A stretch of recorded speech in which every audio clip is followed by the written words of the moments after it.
আজকে আমি শেয়ার করব আমি কিভাবে কিভাবে কলেজে যাই। দেখো আমি কতটা স্ট্রাগল করে আমি কলেজে যেতে হয় আমাকে। প্রথমে টুকটুক করে হেঁটে নিচ্ছি, এই যে বন জঙ্গলের মাঝখান দিয়ে আমি হেঁটে নিয়ে এলাম। তারপরে হচ্ছে গিয়ে বাসে উঠে পড়েছি, আর বাসে ওঠার ভিডিও আমি করিনি কারণ আমি পারিনি।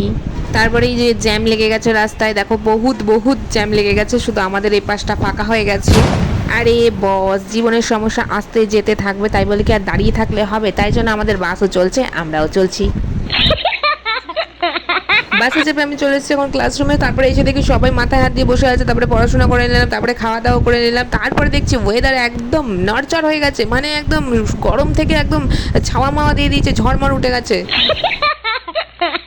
তারপরে রাস্তায় আস্তে আস্তে আবার বৃষ্টি নেমে গেছিলো, প্রথমে একটু কমে গেছিলো, তারপরে আবার নেমে গেছে। মানে আমি যেখানে থাকবো সেখানে তো সমস্যা অবশ্যই থাকবে। আসার সময় বাসে করে আসছিলাম, দেন বৃষ্টি নেমে গিয়েছিল, তারপরে আবার স্টেশনে আসলাম, স্টেশন থেকে ট্রেন ধরলাম, ট্রেন ধরে পক করে নিজের জায়গায় মতো চলে এলাম। আচ্ছা, এর মধ্যে কোথাও কি তোমরা আমাকে বই খুলতে দেখেছো? দেখবা না, কারণ আমি বই খুলি না, আমি যাই খাই আর বাড়ি চলে আসি। Tata guys.